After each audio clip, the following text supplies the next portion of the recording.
You're listening to Experience Imagination, a themed entertainment design podcast presented by FALCON'S Creative Group. Every episode, we discuss a new topic with a panel of creative professionals. Hi, I'm Cecil McPurry, President and Chief Creative Officer of FALCON'S. Hey everybody, this is Abhinav Narayan, the moderator for the episode. This episode will actually be part one of two, covering one of the most unique and most challenging projects FALCON'S has ever had the pleasure to work on. In 2009, FALCON'S completed Dragon's Treasure, a full-dome theater show at the City of Dreams Casino and Resort in Macau. We'll be hearing from Cecil and David in this first part as they talk about what it was like to conceptualize this experience. We will also be joined by special guest Geoff Benham, who was FALCON'S client for the project. So let's just go ahead and jump in. This is our Dragon's Treasure case study, part one, Creating the Vision. To start us off, let's do some introductions around the table. Cecil? Cecil McPurry, Chief Creative Officer. I was Creative Director on Dragon's Treasure. David? Hi there, my name's David Schaefer. I'm Vice President at FALCON'S Creative Group. At the time of Dragon's Treasure, I was the Technical Integration Manager for this project. Great. To begin our conversation on Dragon's Treasure, we are talking about the vision that started this project. So let's start by talking about the context behind this endeavor. What was kind of the goal? What was unique about this guest experience, about the desire for this project? Lawrence Ho, who was the owner of Melco Entertainment and partners in Melco Crown Entertainment, which was the developer who executed this casino, wanted the experience to revolve around dragons. That was the only framework. That was the only criteria. That was the only criteria. And so we came up with this idea of creating something unique. Instead of something that was passive, that would just happen every 20 minutes, we thought introducing something unique like a pre-show to the casino might be a good pitch of an idea. Yeah. And so it was embraced. And that criteria of having, it evolve around dragons was actually an awesome launching point because that started to give us some guidance from a more story, legend, lore standpoint that I think we all capitalized on and were able to start to dive in and really find that there is amazing lore there that could support that idea of enriching the visual spectacle. I think the idea of calling it a pre-show to a casino experience is so mind-blowing. It blew my mind when I first heard that. Can we talk a little bit about how it could possibly play that role? Digging through the lore, where did you find that opportunity to tie it to that experience?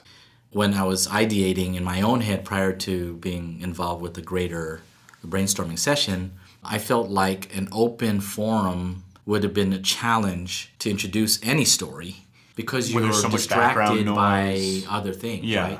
So you have to make such a spectacle thing just to get attention. There's a competition for your, attention. Attention. And to control that is part of the success.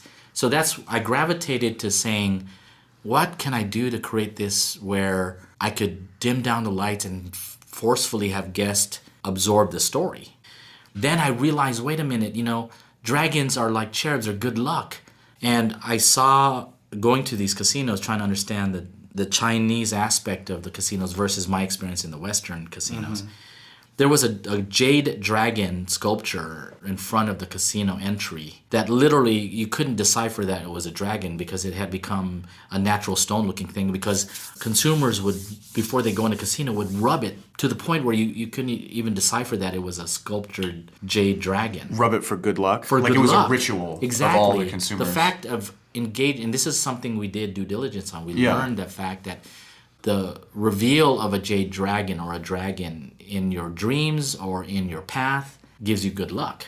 So that connection with me wanting to be successful with the theater experience, controlling the environment, and knowing that the subject matter actually gives guests the feeling of good luck. Yeah.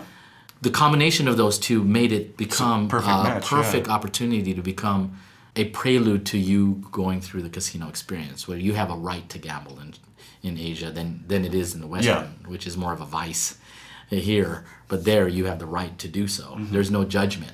And so having the dragons as a layer to add value to you feeling lucky became a premise, but also from a technical standpoint, I wanted to be able to control how the delivery system would be so consumers can absorb story properly. And so pre-show, main show being casino, it made sense, and that was almost like an internal conversation, but it was respected quickly. I think there was a natural respect. Already the casino world spends so much time on kind of the psychology of the casino environment and doing everything in their power to drive, revenue and guest satisfaction and keeping the guests captured and entertained.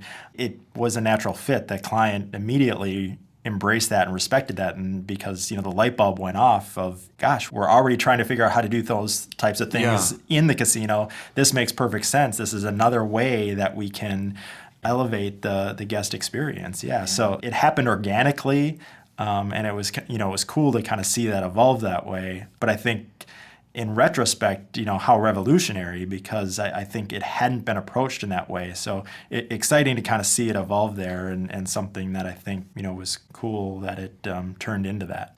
The fact that the client understood it, got it, gave us the autonomy to execute it properly, that was a big deal. To have that... The validation. The validation and the autonomy. Yeah.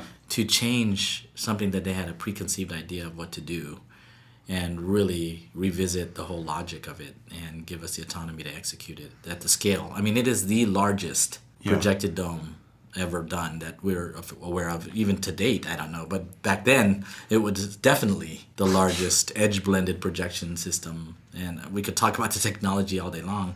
But ultimately, it was just an amazing, immersive storytelling venue. When did the conversation occur that this should be a 360-degree experience? When did the dome enter the picture? Right away. That was part of the pitch. Yeah, really. It was immediate. And we continued to push the envelope of keeping content as immersive as possible. And you may not be familiar, for those who don't know about this attraction, the dome almost feels like it's truly a full dome. Feels like a full sphere. Correct. The way we designed it is the actual dome itself landed on a mirrored surface on the outer perimeter. It feels like and so the content continued below your feet. And lighting-wise and musically, we created an atmosphere that felt like it was even above you and below you. And so visually, you would actually see content, go below your eye height. I think creatively, too, when we started to think about the volume, is if you've been in big venues, it could be very challenging to get intimate in a big amphitheater type setting. But the whole story was such an emotional thing. So visually and musically, it had to be kind of intimate, but it had to be epic at the same time. So this is where I learned a lot as far as speccing the right type of technology. The speaker systems, we went with the Meyer sound system. The design of the layout, we had some of the best in the industry. Jonathan Dean helped us do the sound design layout. So ultimately, we were able to, through the brain power, mitigate the risk and have intimacy. And the epic. And the epic, both. Yeah. I think the intimacy factor was mitigated not even just by the visuals of the media and the audio, but I think some of the technology with the chandeliers and the water curtain were kind of another way that we were able to take this large volume of space and kind of bring it closer to the audience and make it a little more tactile or tangible. I think introducing real water into the venue starts to kind of cut through the technology a little bit, and is a nice reminder from just a story and kind of emotional standpoint of some natural beauty and helped fulfill that desire for the intimacy.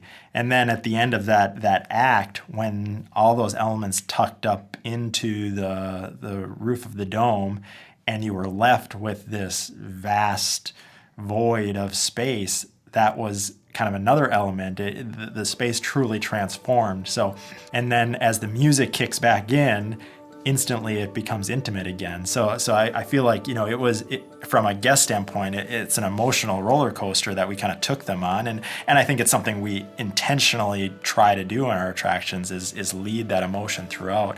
But it really was successful here because of some of those elements. We did a lot of due diligence on Chinese lore and stories revolving around dragons. Yeah.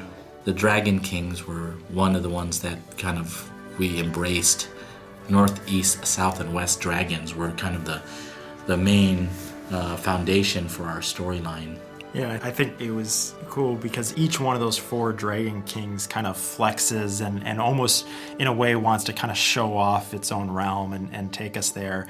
But it's all kind of getting motivated by this humble little carp that you start to realize that it's really the carp that is kind of leading and is the catalyst. And is the catalyst. And the show culminates with the carp transforming to the Jade Emperor, the most important dragon of them all. So throughout the whole of which story, all 4 of them bow down and recognize it. Exactly. So tying back to our discussion earlier is all about kind of bestowing that good luck and feeling on to the audience as well too. It's the statue that everyone had been rubbing for good luck to the point that you couldn't recognize it anymore. Except now, and he was there all along. He's there the whole time. Yeah, it was until he wanted to reveal himself. So yes.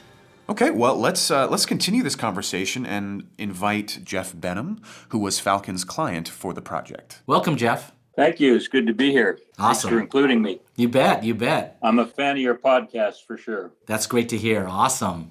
So, Geoff, if you can elaborate a little bit on kind of the initial beginnings of this amazing experience. I know in our industry, this became a big milestone, a reshifting of storytelling. And so we're excited about being involved with it, but we'd love to hear you as a client, how you started to kind of sculpt something so unique in the marketplace.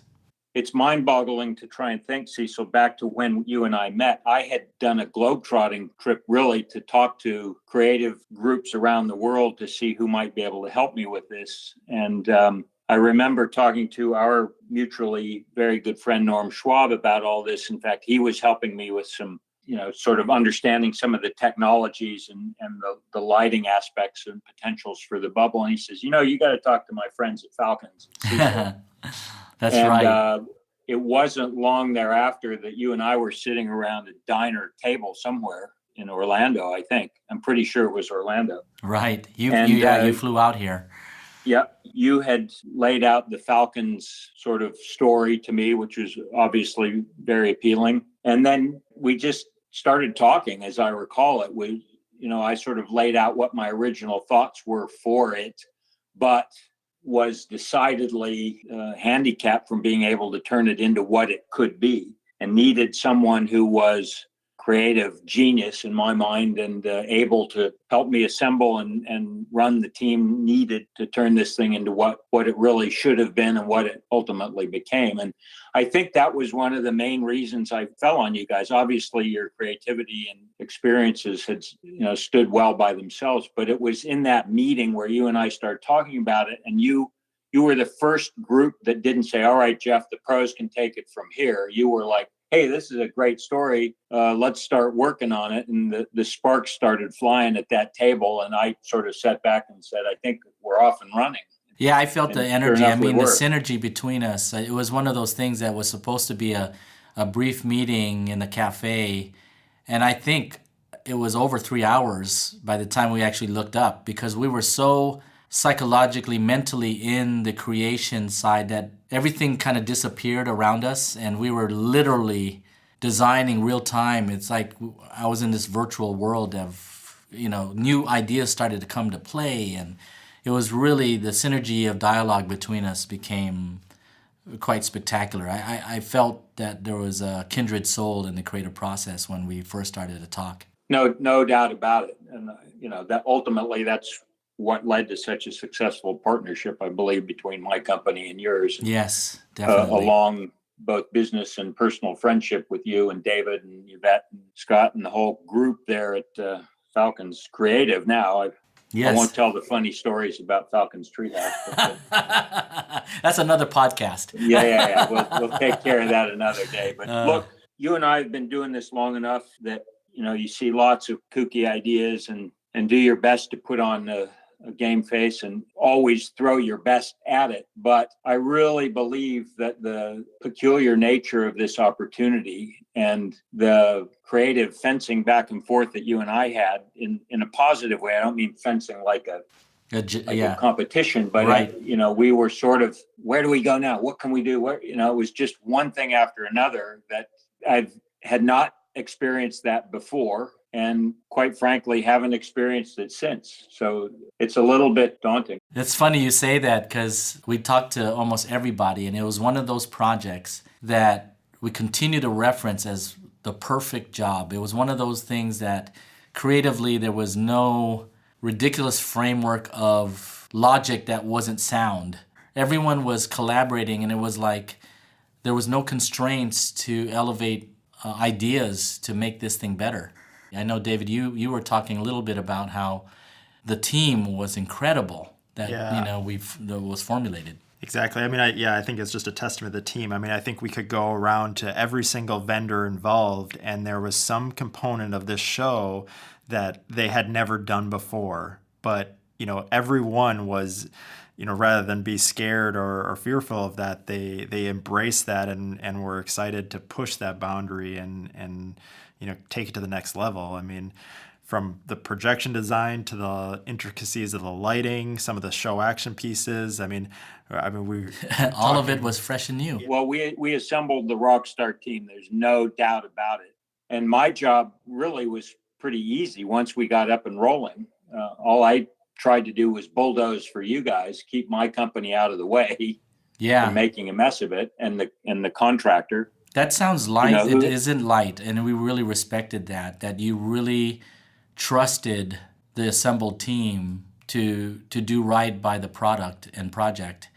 And well, I've been there and done that. Right. I saw what you guys were doing, so I didn't need to really manage you. A little bit of direction here and there, but it wasn't direction like, no, Cecil, that's wrong. It was, hey, let's try and do this, let's try and do that. Or I'd respond to something that you were saying, and then we would, more often than not, collectively go talk to either Lawrence or the board or whoever it was that was making the big picture decision. I remember one of those meetings we were sitting in, and you and I were both doing our best shadow puppetry to try and explain something. I think it was the notion that the dragon's emperor's lair was beneath the City of Dreams, and that was, we weren't getting there. And you quickly pulled out a sketch pad in rapid visualization, sketched City of Dreams hotels and podium with the bubble sort of proudly in the middle, and then took it underwater. And that sketch that you did in 15 minutes in front of the executives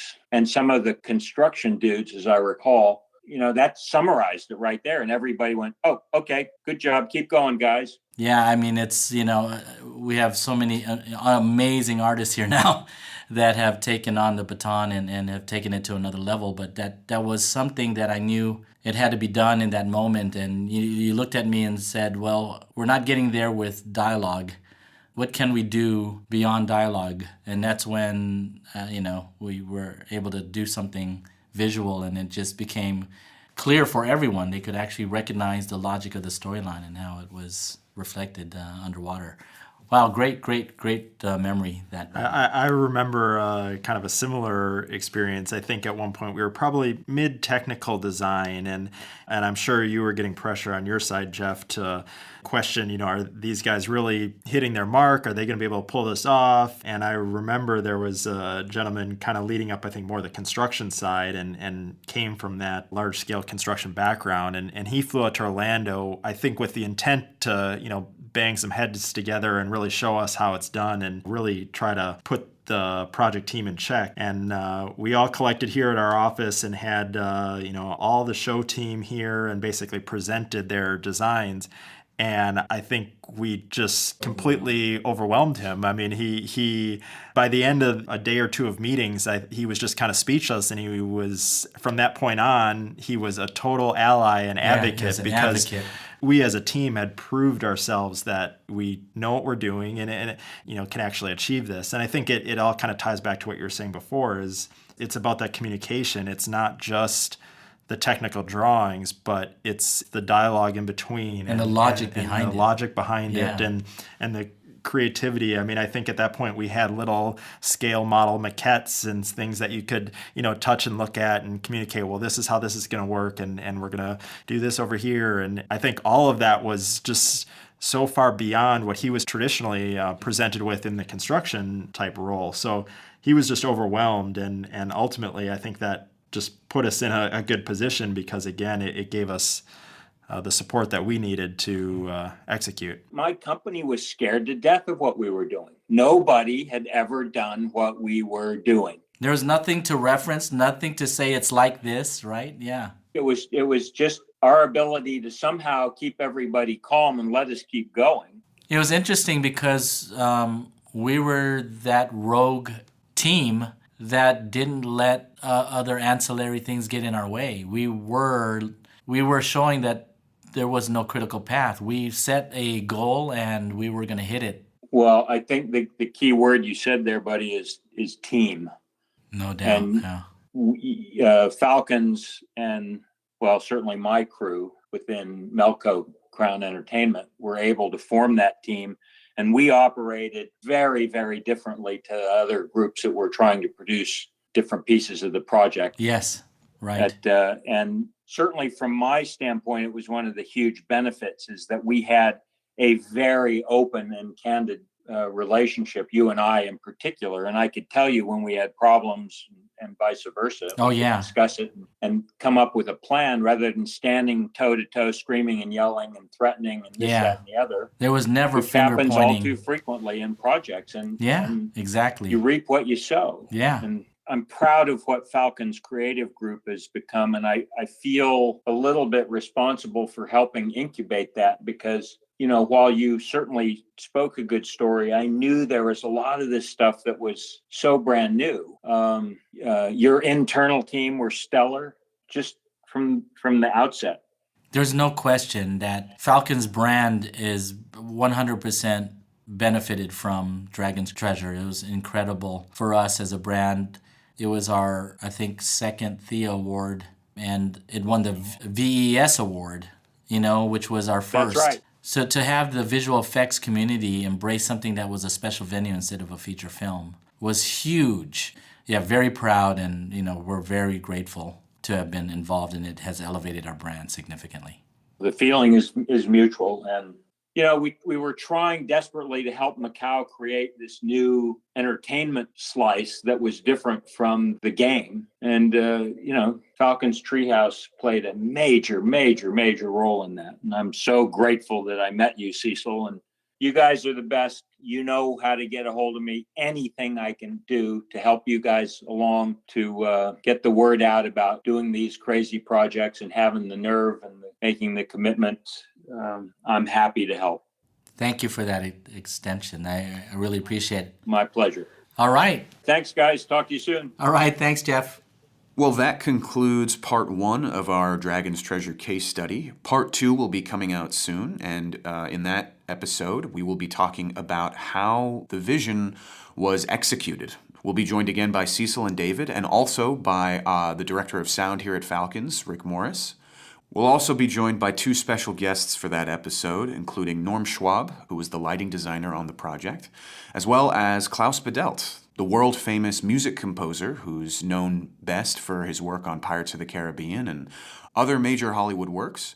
Don't forget that you can send us an email with any questions or thoughts at podcast@falconscreativegroup.com. Thanks, everybody. We'll see you in part 2, coming soon. This has been Experience Imagination. For more information about this episode's discussion, be sure to visit our blog at falconscreativegroup.com. And don't forget to follow Falcons Creative Group on LinkedIn, Facebook, and Instagram.